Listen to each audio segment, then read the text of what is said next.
Mr. Dimon, last week you published your letter to shareholders. In the section on responsible banking, you wrote the paragraph that is up on the screen right now.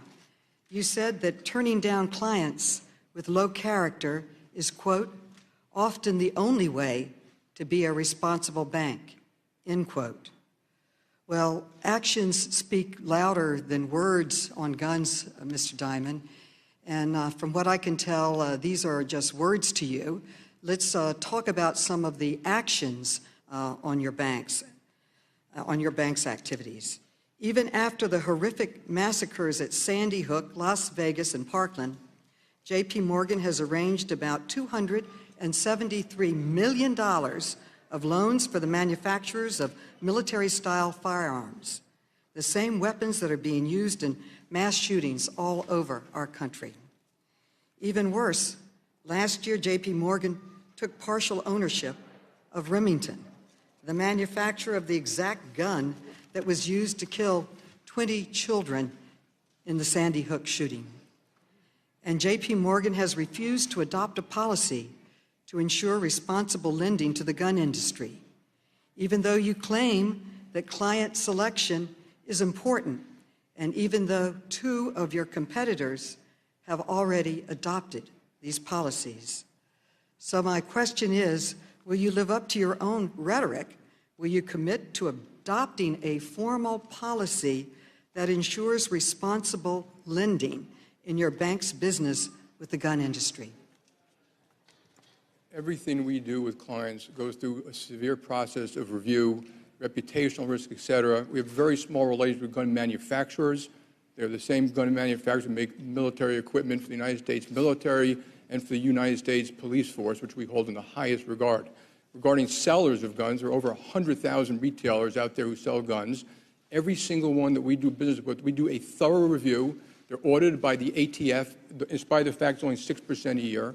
They're regulated by state and federal government, and if we think they're doing something wrong, our risk committee stopped doing business with them.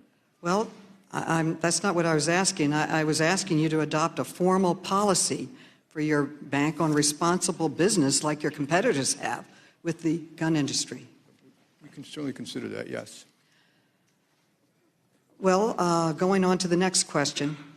In 2009, I passed the Credit Card Act, which the Consumer Financial Protection Bureau says has saved consumers $16 billion a year. And by the way, all of you on this panel oppose that legislation, even though it has not hurt your bottom line at all. And now I'm trying to do the same thing for overdraft, because unfair overdraft fees cost consumers $15 billion a year. So I was looking at CFPB's consumer complaint database, and there are over 1,500 complaints about abusive overdraft fees. A surprising number of your customers, Mr. Dimon, complained about Chase engaging in one of the worst overdraft practices, recording transactions so that the largest transaction, such as a rent payment, is processed first, which maximizes the number of overdraft fees you can charge the customer. A typical complaint from one of your customers is up on the screen right now.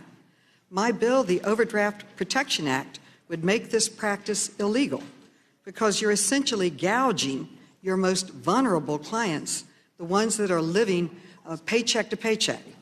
So let me ask you, given that your bank clearly won't end this practice voluntarily, do you think it's time to simply prohibit these kinds of abusive overdraft practices by laws?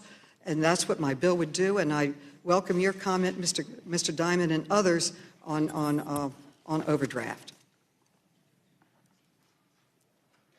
Would you accept a law banning this practice? Would you support such a law?